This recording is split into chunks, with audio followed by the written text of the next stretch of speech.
GetCrack. Wake up, motherfucker. Yo, what's up? All right, quick late night stream for you guys. Well, it's just 7:17 for me on the West Coast, but it should be 10 for the East Coast. What I warned you yesterday, what I warned you, what I warned you. So I played that Samantha LeDuc video on silver, and guess what? It didn't stop bleeding overnight. Once the market opened, crashed. It just crashed. And I day traded it. I didn't do the overnight stuff. I mean, unless you do futures, I don't know, like, or you have like some Robinhood or a interactive brokers account that can do overnight. You can trade like silver, gold ETFs overnight, I think, on those two platforms. But and you could short them there or whatever overnight. But like you had to use futures. You had to use futures unless you shorted the day before and took the chance. Now you could have done that. So let's show the chart, okay? I'll tell you like how like you would look at it and took that shot of doing it because the way it moved yesterday when I talked about the chart there, the first candle was nasty and it kind of gave you some clue that the next day was going to be worse. But, you don't have a crystal ball. This shit is all just gambling, right? Because if you do like quick trades like that, you're just assuming a lot of things. But the probability got higher that that was a good place to short. So this is what happened overnight. And then, it was like the worst part of it was right after the opening bell on the New York Stock Exchange, and it just crashed even more. So the worst I think it got was about 35% on silver. That's like it beats the record of the 1980s when we had the biggest drops on silver and gold right there. Gold was like 13%. It beat its record too. So, all right. So let's say you wanted to short this stuff. Okay. So I would look at the gold miners or silver miners ETFs as an example. Gold miner basically tracks silver because mining companies, when they mine for gold, they also will get some silver. And when the miners get happy, it's more than gold itself. So it's kind of a momentum play. And so it tracks silver movements very well. When silver and gold move up together, and silver especially more than gold, this is why you heavily put money into gold and silver miners. And when you have a good momentum, I use leverage this way. I use the GDXU, and I talked about this, why I use this in the last phase of this run. So this last phase from November up here was I just front loaded all the GDXU. And then I was saying once we got into New Year's, I want to sell, I want to sell, I want to sell. How would I decide when to sell? Okay? Now, yesterday if you look at it, look at this candle here. Okay, so we're going to go look at the 78-minute chart. 78 minutes because I like to divide the day into 5 candles. And it's even 78 minutes. Okay, so it fills up the whole day. You have to remember the market opens at 9:30 Eastern, so it's 30 minutes plus like how many hours. So if you divide it out evenly, you have to get 78 minutes per candle. So I use this. You can use hourly too, but I've always done it this way now. I don't trust using hours because if you use, like, let's say you use Thinkorswim, you use TradingView, they all have different ways of how to count the hour. Some of them use like 9:30 to 10:30 as the first hour. Some just use the first 30 minutes and then start counting the hours. That's why I don't like it, because depending on which charting program you use, you might get different looking candles. So I rather just like force it to do 78 minutes everywhere I go. So stock charts have 78-minute settings. I use 78-minute settings. You can use 65-minute settings, whatever, to do 6 candles. I like 5 candles. Okay, I just like seeing 5 of them. I don't want to see 6 of them. Okay, I digressed. All right, let's go here. You see this candle? This is the worst opening candle yesterday. Okay, that that has been like I haven't seen anything worse than this except maybe late December when it gapped down, but I'll ignore this. Okay, if it gaps down an overnight, I'm gonna ignore it a little bit. I take this more seriously because that means it opened up. Okay, it opened flat or up, and then it just went all the way down during the day. If this thing happens during the day, it means that there's a lot more volume than overnight. Overnight has very little volume. It's easily manipulated. The Europeans do funny shit. Chinese, Japanese do funny shit. Who cares? If it gaps, it gaps. But when you see this during the US market hours like this, that means like everyone's trying to get out as quickly as possible because that's the highest level of liquidity is during the market open. That's why you see the big moves in Bitcoin happen during market hours now. Why? Because everything is run by the ETFs because they made so many Bitcoin, Ethereum ETFs now that the easiest way to get out of a position or get into a position is through the ETFs. I don't need to buy Bitcoin directly because if I have to buy Bitcoin or sell Bitcoin immediately, that means I have to go through Coinbase. Coinbase is like the largest broker, right? But how much liquidity can I get through Coinbase? Probably not a lot. I can move in and out of Bitcoin with huge chunks of money faster through the ETF way. So that's another thing. So the reason you would see a red candle like this yesterday is because somebody is like, get me the F out as quickly as possible. So you see this, and then it kind of recovers, right? You had some suckers buy this rally, okay? But you see it's weak, very weak. It's staying below the moving average here. The 18 is the purple one, 18 78-minute chart here. So 18 moving average, then you have the 40, and then this orange one is like I use that kind of like a 5-day moving average. So this orange one is actually doing 5-day moving average. Now, when you see this thing weaken below all these ones, right? So the only one it's above is the 40. So you kind of would be like, well, do I short overnight or not? Like you would have to make your choice. Like this thing is going to roll over. So given this candle, given the way it never got back above half of this, recover half of this way. So you would like every time you have a large candle like this, and you would just say roughly 50% of it. If you stay below 50% of it, there's a good chance it's going down again the next day. That's it.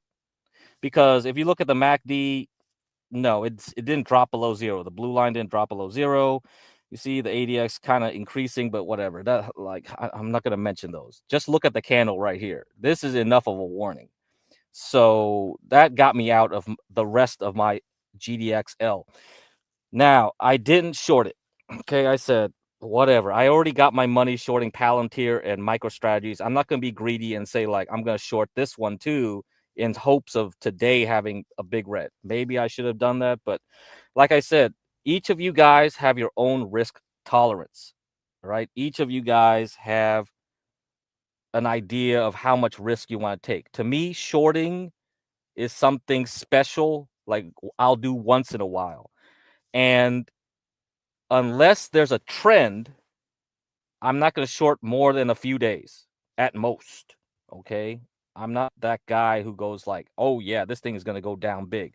The only thing I did short for long periods of time was MicroStrategies last year. You see this? You see this? This move here was huge and it lasted for a couple months. So shorting Bitcoin through MicroStrategies was the best way because it is so much more crazier than Bitcoin itself. If Bitcoin starts losing momentum, this thing is beautiful short. And we might be headed towards another long leg because this thing could go from 150. If it tries to get back to 150 on Monday, I'll short it again. I'll short it again in hopes of getting it down to 100. And once it gets to 100, it might just break through and just go all the way down. If it's a really bad crash in both Bitcoin and the stock market combined, this will be great. So when you look at this one, you see this? This is a daily chart here. You look at this candle here, this big red one here.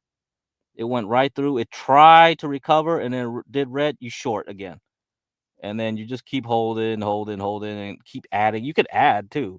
Like here, it weighted. You could add more because if you look at the MACD here, all right, you see it tried to get up to 0.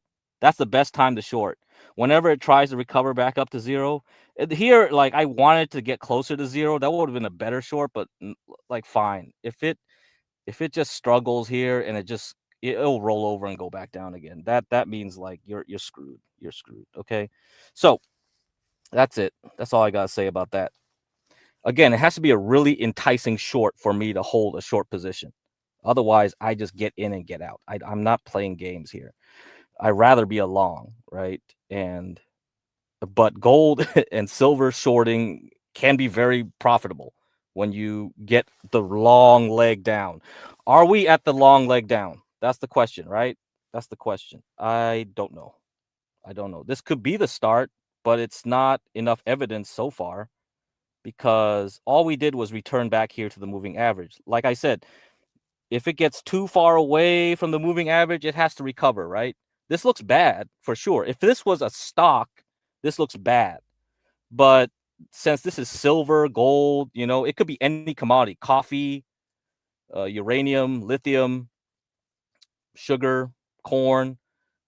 This is okay actually because like the trend is still intact, and because this is not because of earnings or something big, right? This is just because too many people were chasing it when it was going way off out of bounds, and then you got to return to the line.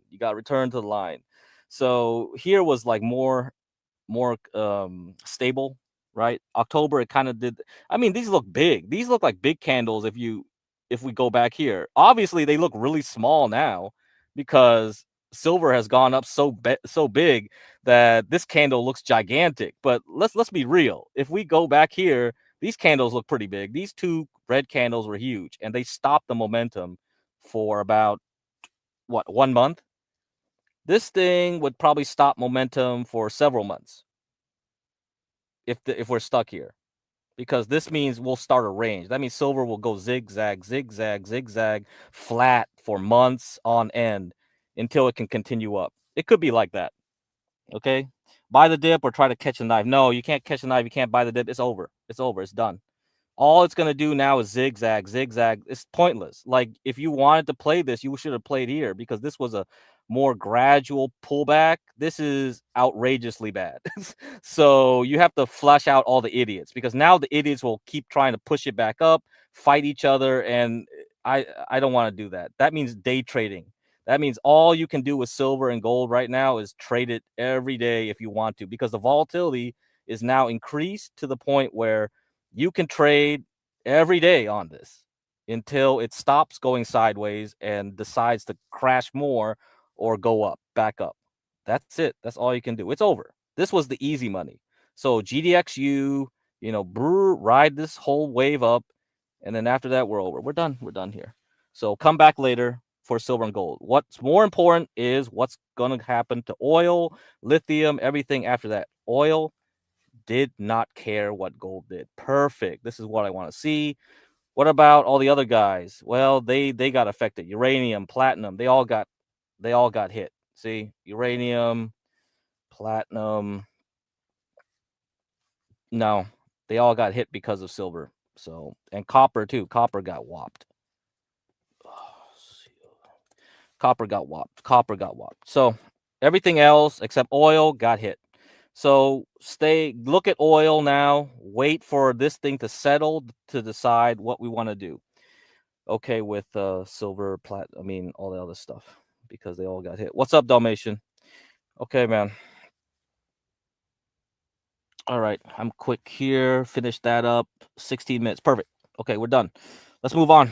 Let's go to the articles I didn't get to yesterday. Okay, let's do that. And then we can continue. Okay, one last thing though before we do that. Okay, it's good. Share the screen.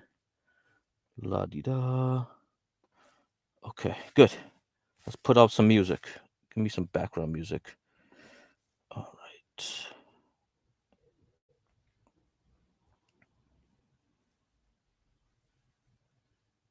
Okay. So this one here, I'm just doing a ratio between silver and gold. Okay? If you remember, I talked about this several times already. The ratio of silver to gold is very important. So this thing measures the rate of change over a year, okay?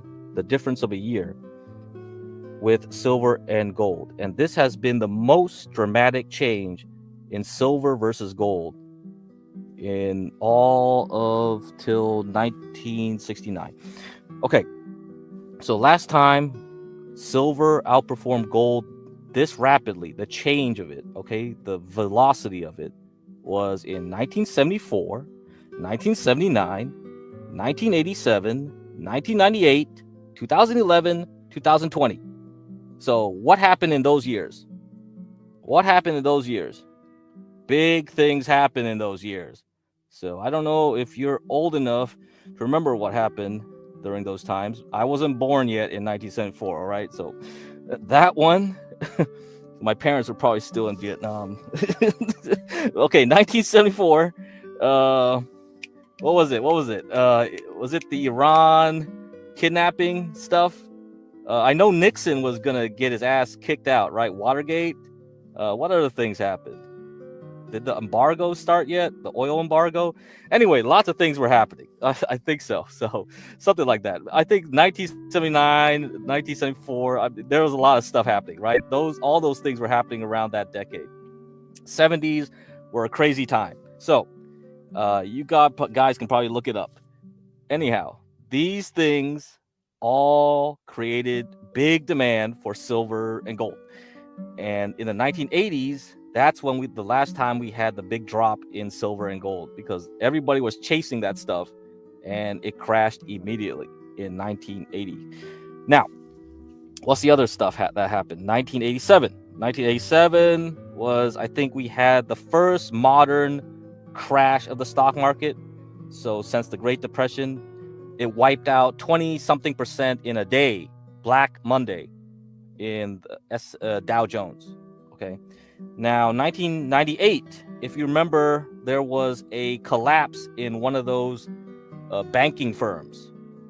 This collapse set the stage for the dot-com bubble that happened 2 years later. Okay. So that's what's going to happen here in 1998. Now, what happened in 2011? 2011, we had a downgrade in the U.S. ratings from Moody's. We were triple A or double A plus. We went down to double A or triple A. I don't remember which one. And this was during the first big government shutdown. So after this point, we always had big shutdowns between Republicans and Democrats. They would never agree and would always have shutdowns and argue and stuff. So after 2011, this was always happening. 2020, you remember COVID. Okay, so this is happening again. What does that mean? That means this is a predictor of something that possibly is going to happen. Next week, we will have Japanese elections. We will have a big change in the yen next week, and this will affect everyone else. So look back at my other streams. I talk endlessly about the yen, the yields of the JGBs, the Japanese government bonds, stuff like that, and how that will affect us as we move ahead. So next week, yes, we will have elections for their parliament. So let's see what happens. If it's going to be hawkish, then we'll have a Japanese government that really wants to put the screws on China. And this will affect what China does with its currency and all that stuff, and how it deals with what it wants to buy. Also, China yesterday, overnight, halted trading in 5 silver and oil funds to limit risk amid volatility. So you can read this yourself. I put the link in the description. So they suspended trading on 5 commodities. So crazy, right? And this was what started the drop. And I think what made it got worse was that Trump picked Matt Walsh, W-A-R-S-H, as the next Fed chair coming in May. I wanted him to pick Rick Reeder. The poly markets, the betting markets were changing their mind and going with Rick Reeder, but then Trump just went back to the conventional choice. So this guy, it was a Fed governor, or is a Fed governor now. He's married to the heiress of Estee Lauder. I don't know if that matters. You can see if he has any Soros connections. So look him up. Probably a lot of stuff. And so that's probably made the crash worse, because he's not as dovish as Rick Reeder would have been. Rick Reeder would have done a lot of cocaine, and he would have just like let the printer rip, and we would just had fun, okay, all day, every day, and the markets would have went up. But he didn't pick that. So that's probably what made gold and silver just go down, because the foreigners probably were like, oh, you're just picking someone that we understand, not some crazy guy, then we don't need to hide in gold and silver anymore. Let's pull out now. That's probably what happened too. So anyhow, all this stuff happened all together, and we had issues. Okay, that's it for that. Let's see what's the earnings next week. Next week earnings. Palantir. Do I short it again? I don't know. I guess I'll wait for earnings and see what happens Tuesday. NXPI, very important semiconductor from Europe, semiconductor company. Fabrinet optical company might be important, might not be important. Teradyne, I think they test semiconductor chips, so testing company. Then on Tuesday, we got PayPal, Merck, Pfizer, a lot of like Novo Nordisk, Eli Lilly on Wednesday morning. So that'll be like Ozempic and Wegovy. And then what else? Thursday, we ConocoPhillips. Okay, that'll be important for seeing how Venezuela does. And we had earnings on Exxon and Chevron today, but all the gold and silver stuff was more important, I guess. Nobody cared about oil. So nothing happened. So we have CMEX. So I got my Mexican cement. I want to see this one do good. Mexican stocks took a dive because of the silver and gold. So Mexican stocks did track silver and gold pretty well. So there is a tie there. We also have Estee Lauder. So the heiress of Estee Lauder is going to be worried about that. So we're going to have a new Fed chair that will care about Estee Lauder too. And what else we have? Okay, the big boys. What are the big boys next week? AMD, Google, Amazon. So Tuesday after the close, AMD. Wednesday after the close, Google. Thursday after the close, Amazon. So each day, Tuesday, Wednesday, Thursday, we will have big earnings for those three. We'll also have Qualcomm and ARM on Wednesday. So those will be pretty significant semiconductor stocks. So that means Wednesday will probably be the biggest effect on the semiconductors ETF. We also have O'Reilly. I like O'Reilly. Auto parts stock is really good, but it hasn't been doing good last year. I haven't been paying attention. I don't know if it'll continue or we're going to roll over. So I'll watch to see if I want to get back on auto parts stock. Snapchat might be important. Coherent is an important optical company. So that's Wednesday. And then we have Lumentum, also important. That'll be Tuesday, though. Reddit, Roblox, MicroStrategy. So if you guys actually care about Zoomer stuff, then those three will be the ones you'll be watching Thursday. Roblox, Reddit. Reddit's still doing good. I don't know if you want to short Reddit. Reddit, go ahead. Maybe it's a good time to do it. You might get a good short on that one before earnings. All right, let's read this stuff. Okay, Elon Musk, SpaceX said to consider a merger with Tesla or XAI. Okay, so we got that going. According to people familiar with the matter, billionaire Elon Musk weighing how to consolidate his empire. The firm has discussed the feasibility of a tie-up between SpaceX and Tesla, an idea that some investors are pushing, the people said, asking not to be identified as the information isn't public. Separately, they are also exploring a tie-up between SpaceX and XAI before IPO. Any transaction could attract sizable interest from infrastructure funds and Middle Eastern sovereign investors. Of course, some other people said the deal could be potentially requiring a large financial component. No shit. All right, whatever. That's that. I hate when they just repeat the stuff that people should already know. Like, I don't want to keep reading the same sentence again and again. Okay, let me give you this tweet here. How about this? I think this is from this guy. Okay, let me put this one up.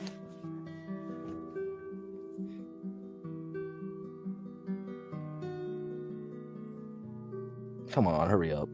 Oh man. I hate when it's like all my memory is probably loaded. Okay, before I'll let it load in the background. Let me read this one. Amphenol dives. So this was in the middle of the week. Okay, so this is what happened on Wednesday, just before Celestica. Both of these have information on how much the data center is still growing. Okay, Amphenol plunged after an earnings call raised concerns of slowing growth. Meanwhile, Celestica, another data center supplier, reports after Wednesday's close. So both of these together. The maker of fiber optic cables, high-speed connectors, and other hardware used in data centers beat analyst expectations for the fourth quarter, but 2026 guidance failed to satisfy investors. So that's one reason you had a big move on Wednesday. I think it was Wednesday, one of those, just before Powell was speaking. Amphenol earnings jumped 76% versus a year earlier to 97 cents. Amphenol is APH. That's the symbol ticker. Okay, if you want to look it up, I think it's on the NASDAQ. A share, while revenue grew 49% to $6.44 billion. Analysts had forecast earnings per share of 93 cents on $6.2 billion in sales. The company guided to first quarter sales of $6.9 billion to $7 billion, up 45%, and above FactSec estimates of 6.55. Why is it down? So this is all like opinion, right? Why did it go down though, if it was so good? All right. Amphenol is trading lower pre-market on what we believe are concerns of an implied deceleration in organic sales in Q1, and perhaps lower.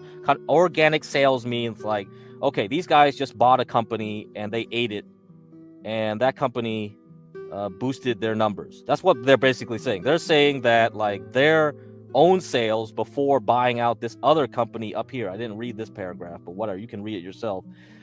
That means they're worried that the data center growth is slowing. Okay, does that mean like they're losing business to something else or whatever? Yeah, it could be, whatever. But Amphenol is a pretty big cable maker, so they make all the cables that go between everything in the data center and base stations, cell networks. Okay, so let me read this one.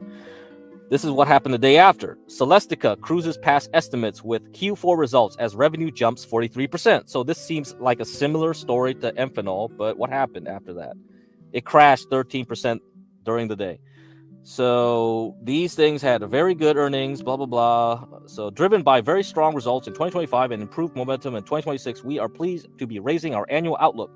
As demand for AI-related data center technologies continues to strengthen, we now expect revenue of $17 billion, adjusted EPS of, so earnings per share of $8.75 for 2026.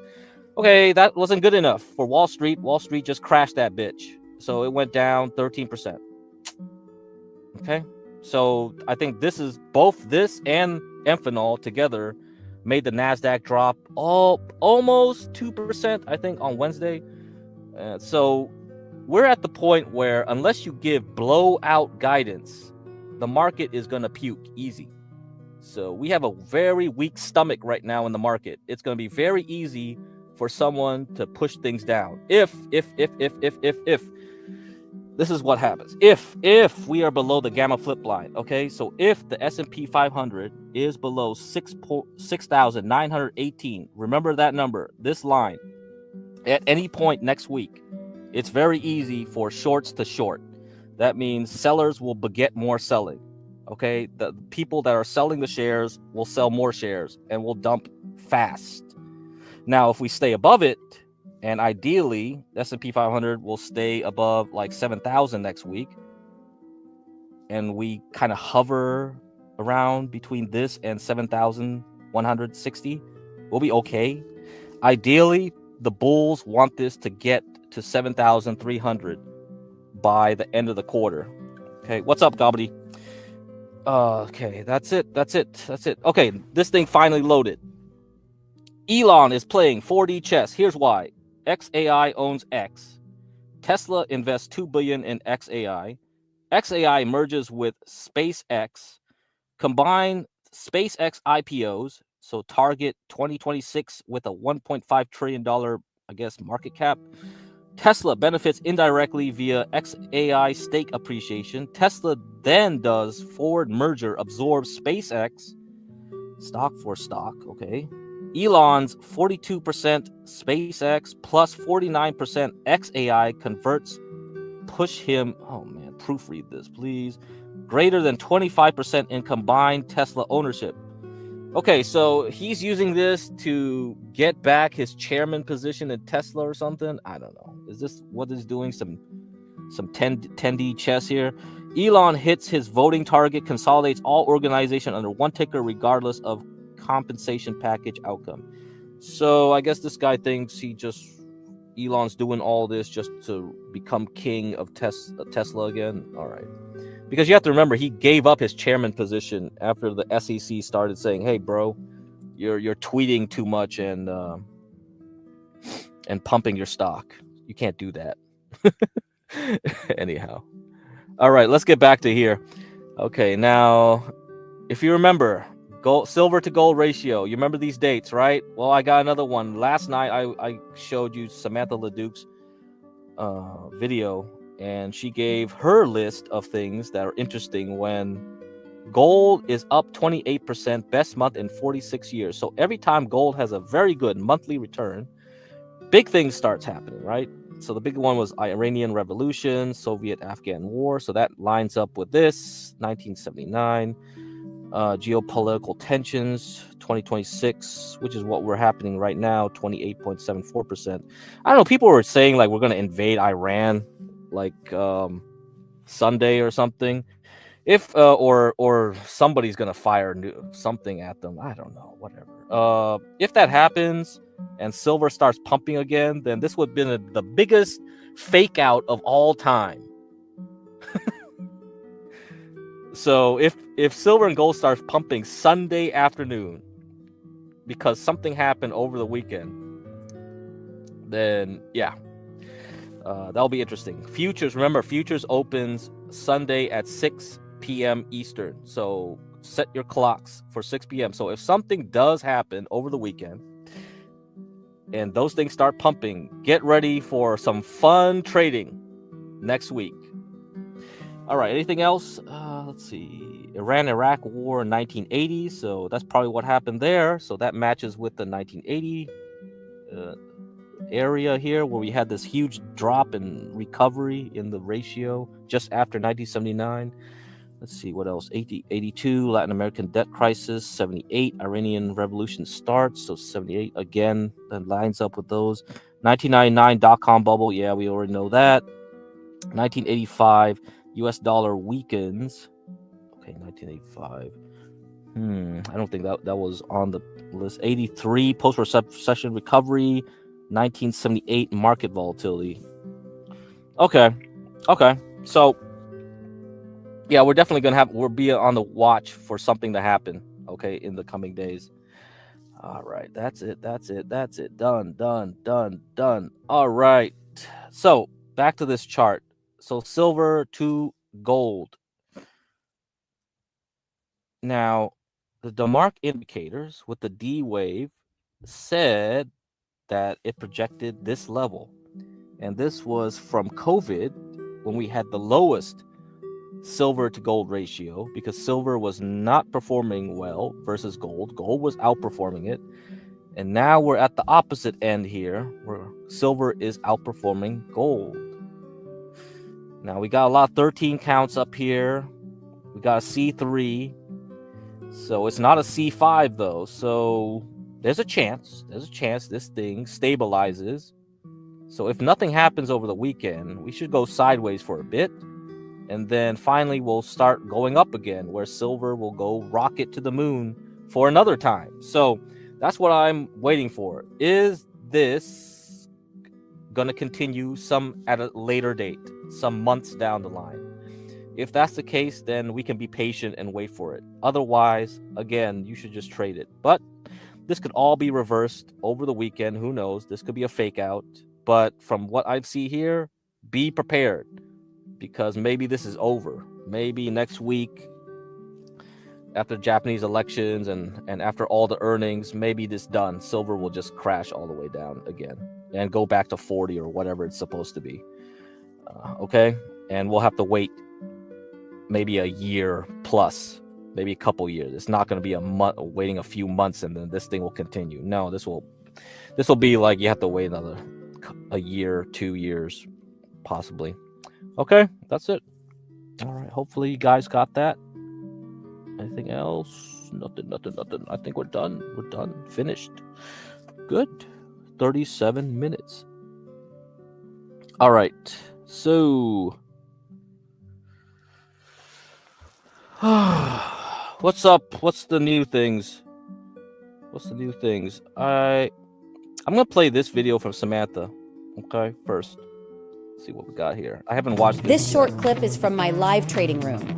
You can engage directly with my fabulous team and me at leduketrading.com for all our research and trades. Or for just my daily live streams, you can access via YouTube memberships. All links are in the description. What is impacting the market, of course, is the dollar yen and the drama that took place on Friday. So maybe I can help explain a wee little bit that this was, in fact, a big drama. You can see it here about noon, 1 o'clock, while Japan slept, and a lot of their yen currency traders were unaware of what was going on because it was the middle of the night, Saturday in Japan, obviously not a market day. So were whispers of Treasury, potentially Fed 2, asking about the price of the rate of the dollar yen, basically the rate check. Now, they didn't do anything. There was no intervention, and there's lots of suspicion about whether or not the MOF in Japan did a yen intervention, or if it was just the talking it down as it approached 160, which I warned is absolutely where they want to intervene. Everyone knows that. That's kind of the easy part. But then also the fact that the Treasury apparently asked for a rate check, the Fed of New York, and this is what implied potential intervention. So again, it's a talk. It's just a rumor. It's not real.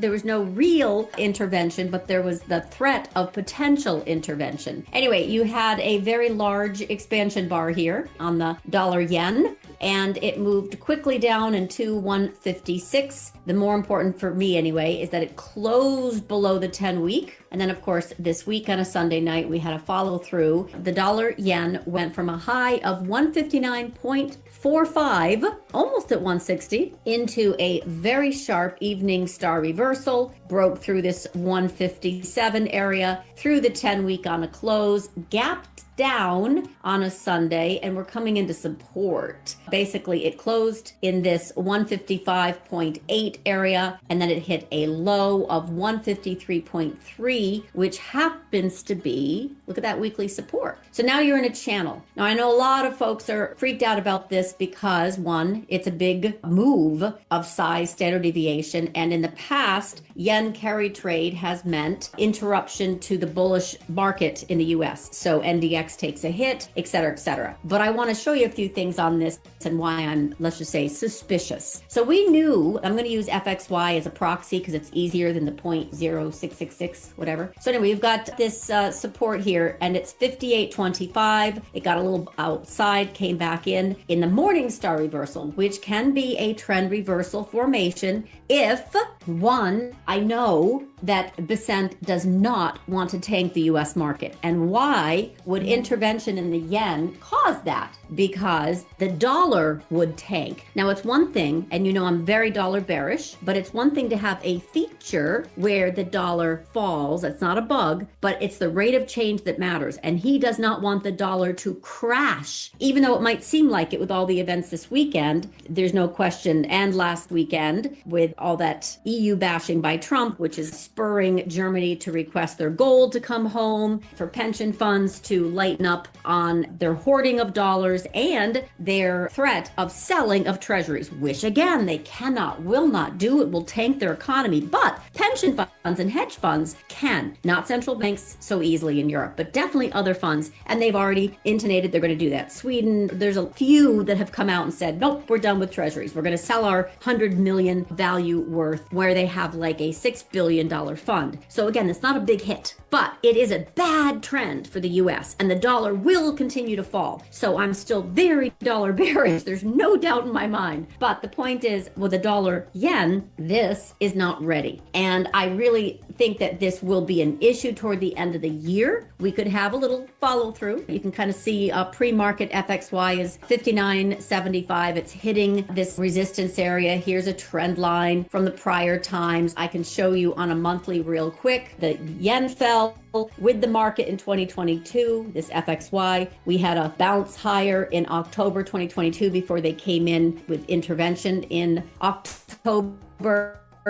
I'm putting out on a monthly just so you can see these little blips. They had another one which was very brief in November of 2023 before the market ripped higher in the US. Remember 2024, 2025? Actually, all 3 years, 23, 24, and 25. Anyway, you've got the one that I timed with precision in July of 2024, lasted for 1 month. And then most recently, we had the pullback at the beginning of the year when Trump came in after inauguration, and we had DeepSeek, and we had also the fall in equities and the rise in yen for repatriation. Money goes home because of the trade wars and the tariffs. All right, so all of that is right back down into this kind of low. So a little oversold bounce wouldn't surprise, but I'm doing this on a monthly for a reason. This isn't a protracted downtrend. Yen is a political instrument. It doesn't look to me at all like it's ready. It hasn't even based yet. This is a few months away, like potentially 6 to 9 months away. Now, maybe I'm going to be off a little bit of my read here as it relates to follow through, but you can even see the 10 and 21 hasn't crossed over yet. So we did have a big surge, and we've got a little overshoot here into this 59.87 resistance zone, where I think it's going to get tapped down about 60.5 for FXY. And basically, I don't think it's going to be the repatriation of yen back home. I think they've already been repatriating into gold. And just to kind of remind, the dollar yen right now is on a kind of support, and it could be a little tussle here before it really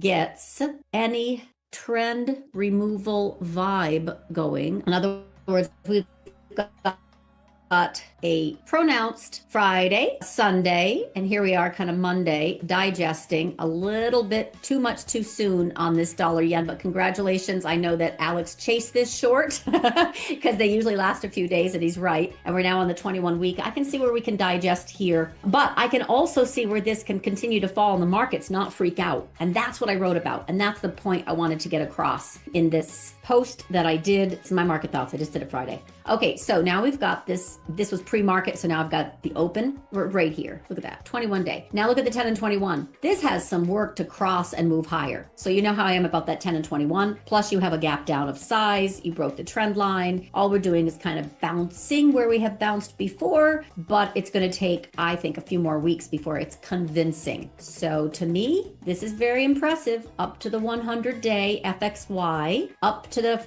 basically, what was the high? 59.83. Let's call it 60. But I don't think it's going to be so easy to get above. Not yet. I think we're going to come back down. This has to be more convincing to me. I think we can have a bounce, but I don't see a trend reversal for many months. I would bet it doesn't happen until the end of the year. I know that shocks, but you know, all my funky stuff that I do is just showing it's just not ready. There's no pattern here. I think it's going to take until the end of the year for a scary yen carry trade unwind redux. All right. So Samantha thinks it'll take until the end of the year for anything crazy to happen. That's interesting.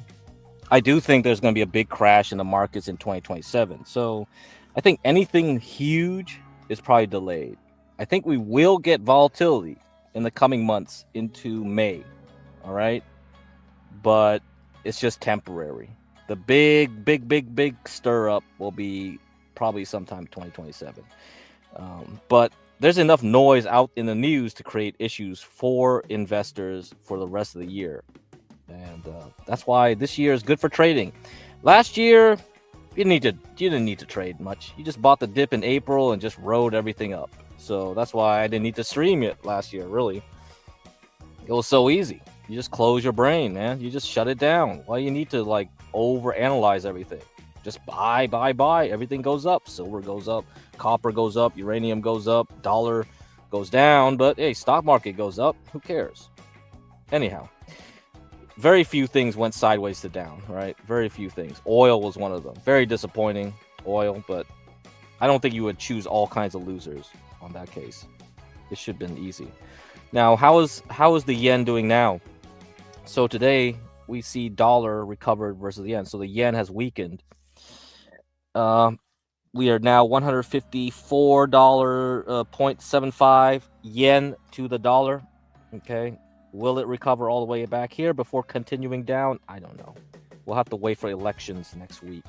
Or maybe there's going to be some war or something. It'll scare everything out. But this is one of the reasons why silver and gold did what it did, because these things affect it. Dollar, yuan will affect it too. But I don't think anything happened here. I don't think there was anything major that happened here. No, I don't think so. I don't know. I can't read the currency stuff anyway, because like sometimes you look at this stuff and it's like, oh, that's barely any change. But you know, a small change in currency is actually like a big deal. So I can't. Yeah, I don't know if this is like a big deal here. How about the Japanese bond yields? Nothing was flat. So I think it was mostly this right here, dollar yen 1% move. So that's a big one. Dixie went up 1% as a result, I guess. So the euro probably moved about the same, euro to dollar. Okay, so that's another reason why things went sour for silver and gold. Okay, because like Samantha said, it's the rate of change that matters. It's like the suddenness of the change. It's not actually the change itself. It's how shocking the change is, which causes people to have to readjust everything in their portfolios. You have to remember, these are big amounts of money are floating around the world, requiring certain things to be tuned correctly. Okay. Trump recently spoke about U.S. steel manufacturing outpacing Japan for the first time in decades. Yeah, steel's good. So a lot of material stocks, you know, we had two of them report on Monday. Steel Dynamics, okay, and Nucor. So though I think Nucor is the big one. Okay. I know that like there's some other ones, but let's see. Aluminum AA Alcoa is something to watch as well. So it hasn't done well after its earnings last week. I don't know if it's going to stabilize here. If it does, I'll be interested in this one. Okay. Aluminum is very good when there's war. So if you predict war is going to happen, aluminum demand really skyrockets. Okay. They have to build a lot of weaponry and machinery and things like that. And it's always usually aluminum in them. So yeah, aluminum, very important for war. So if you see aluminum spike, be warned. That means war is coming. That's another thing you can look at.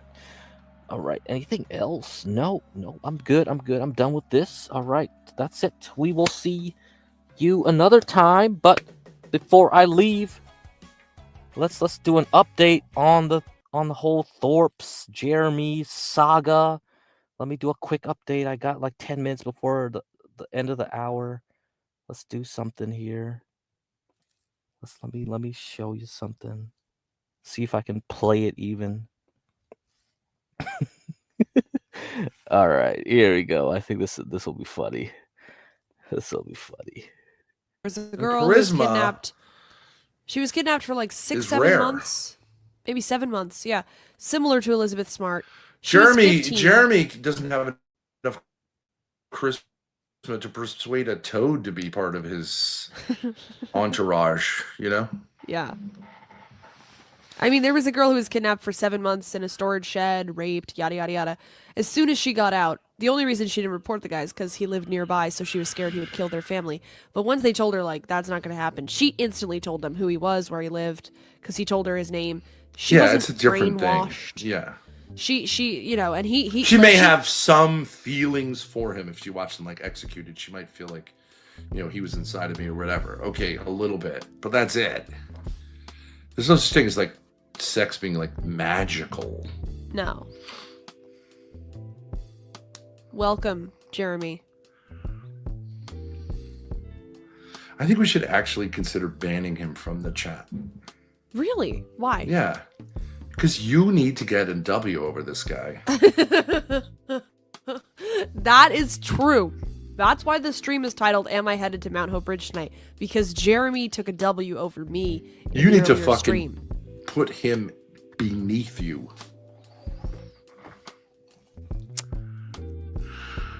Jer, do you recognize this? I have a proposition for you. You come on stream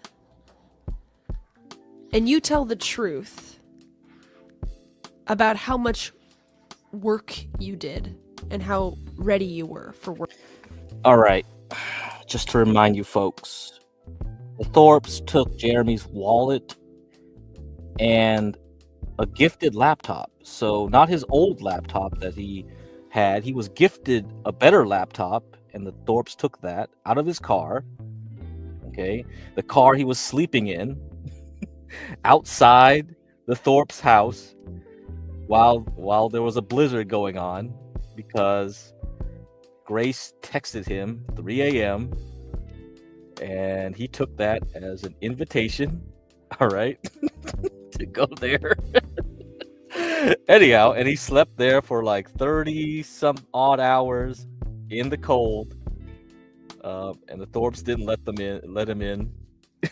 So I have no clue what's going on. He went to the hospital, cops got called, blah blah blah. This is the stalker arc, all right. This was like what?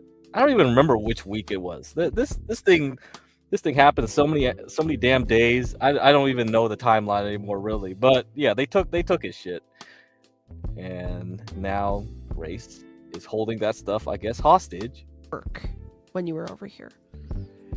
If you don't tell the truth, I get a pair of tongs, and I hold this wallet over my stovetop.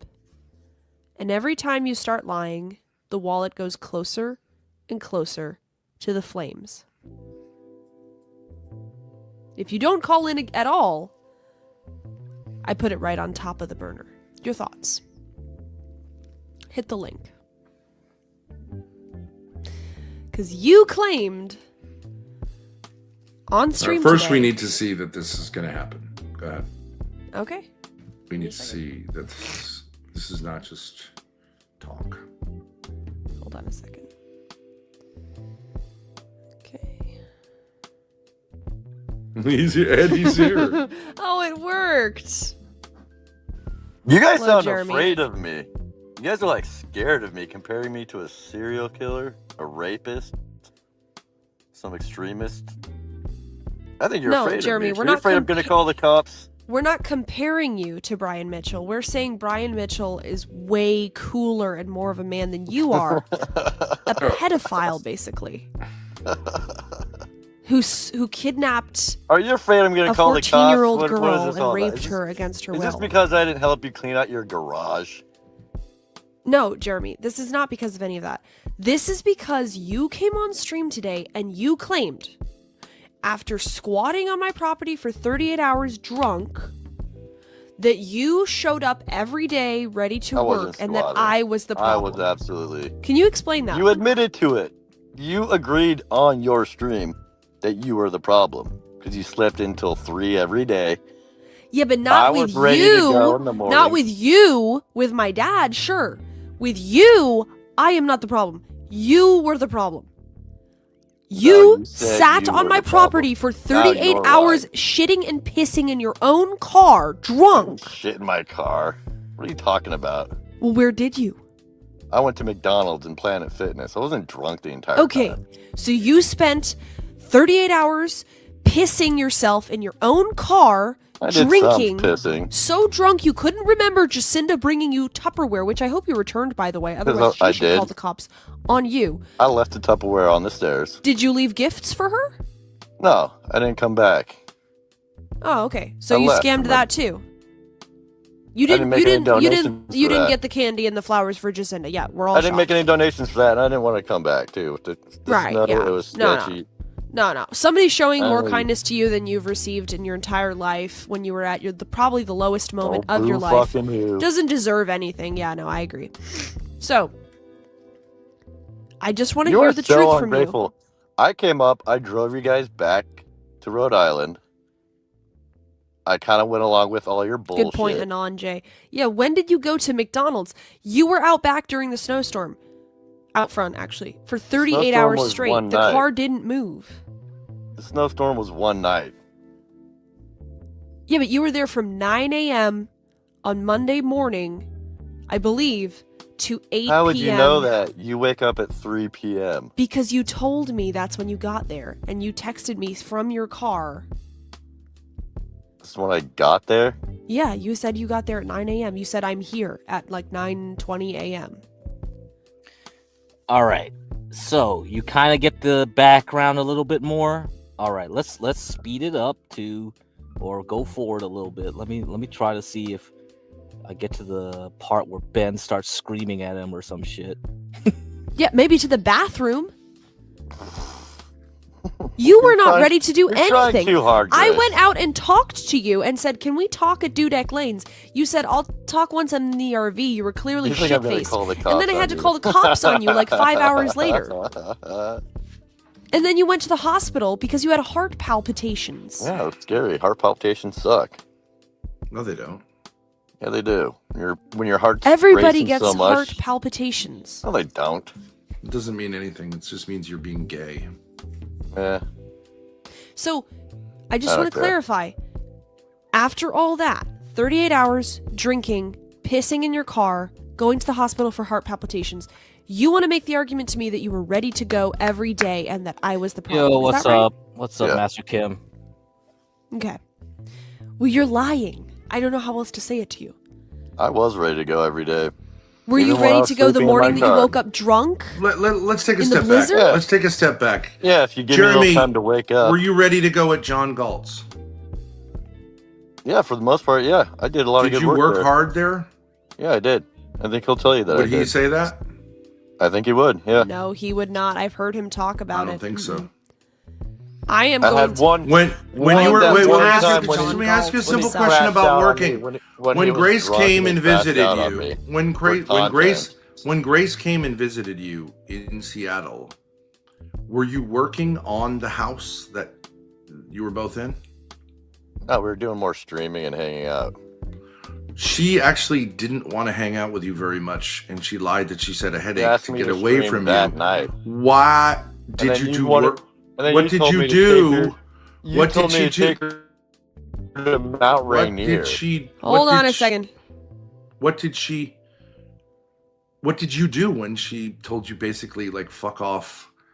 I don't want to like be in the same room as you. What did you do? She didn't say... You mean what, when she left? No, when she said like I have a headache. Oh, the migraine Thanks. thing. Yeah, she faked a Yeah. migraine. Yes, to get rid of you, right? And so what did you do then?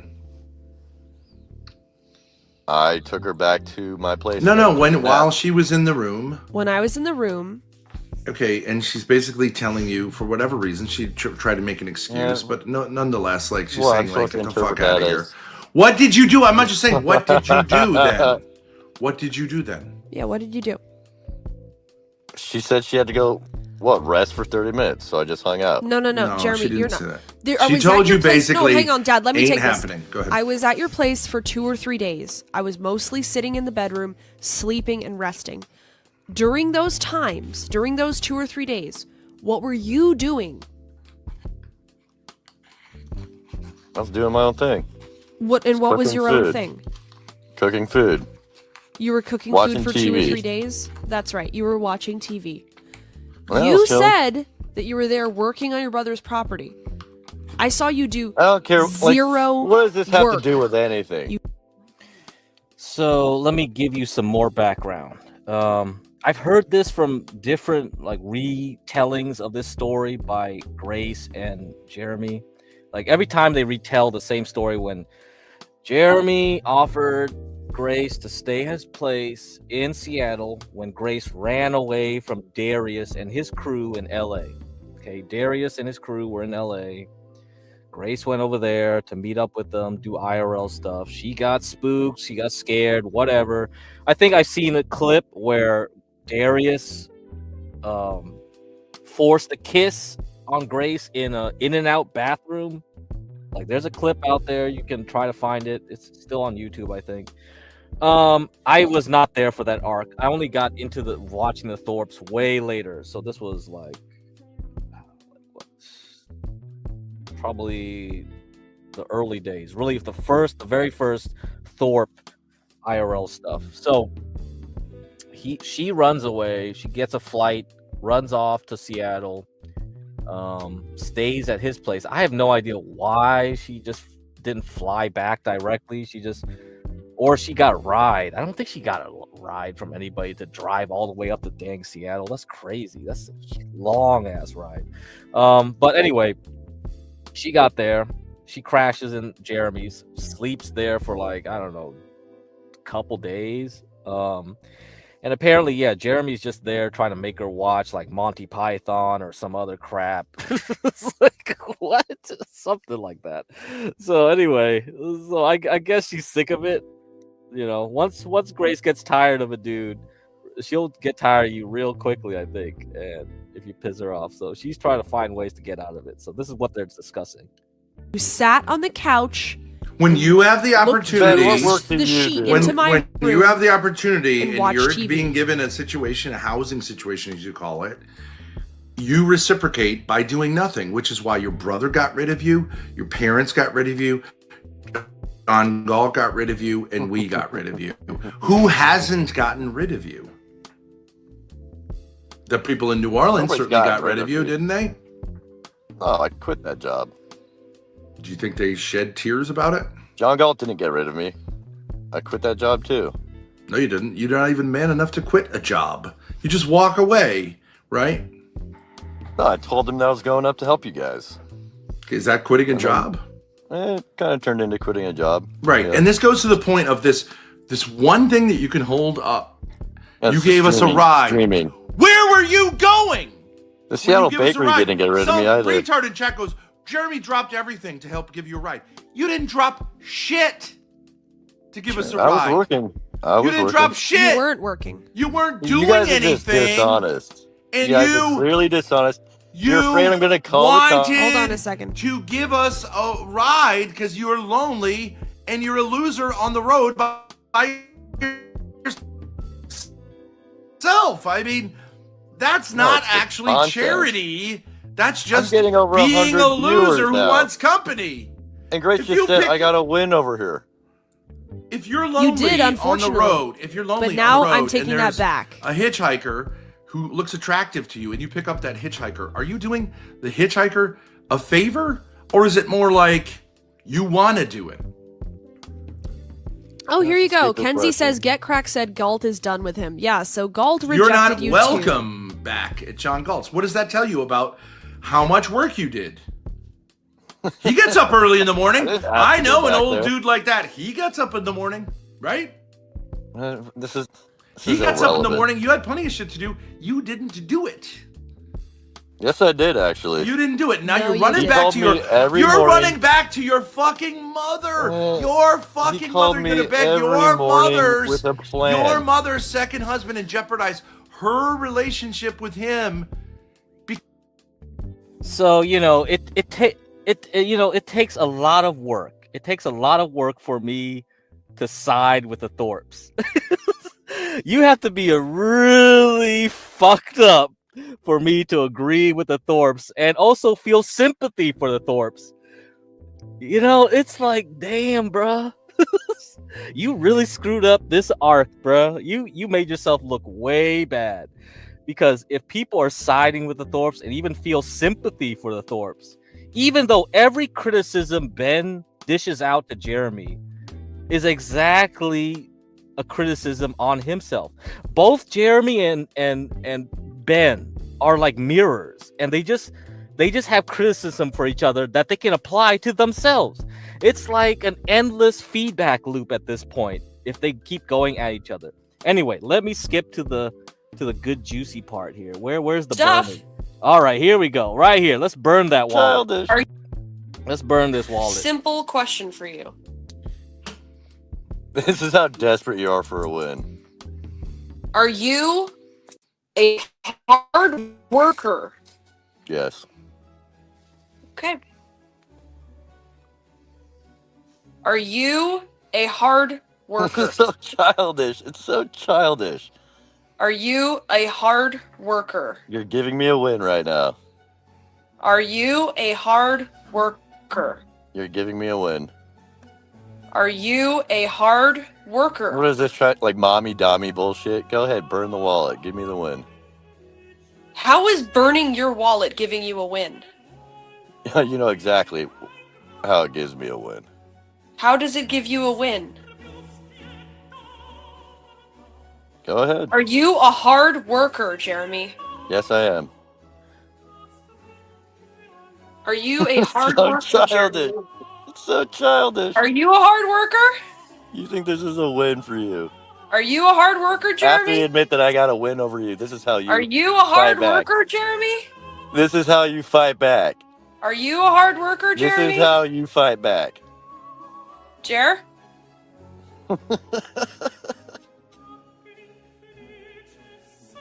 Are you a hard worker, Jeremy? Give me the content. Go for it. Give me the content. Just the truth. All this will end with the truth. Is Ben telling you to do this nonsense? Are you a hard Childish. worker? You're being childish. Are you? There goes your ID. I could blow it out. Just answer the question honestly. No, go ahead, burn it. Show everybody how much of a child you are. You'd rather I burn your wallet than that you I'm not answer gonna a question lie. honestly. I'm not gonna lie. I'm not gonna give into this nonsense. Well, it's gonna take a while for you to get a new license. It's fine. Go ahead, look like a child. Okay. Other people will cover it, and then I gotta go explain what was going on. And you're gonna come off as a loser. All right, guys. I could continue this some other time. I gotta go get my pizza. I want to get some pizza right now. It's Friday night. I am craving pizza. I gotta go get it. Yeah, 8:24 my time, West Coast. I'll see you guys. Maybe tomorrow, maybe Sunday. I don't know. We gotta get to it. But hope you enjoyed. Little quick summary of what's going on. Salute. See ya.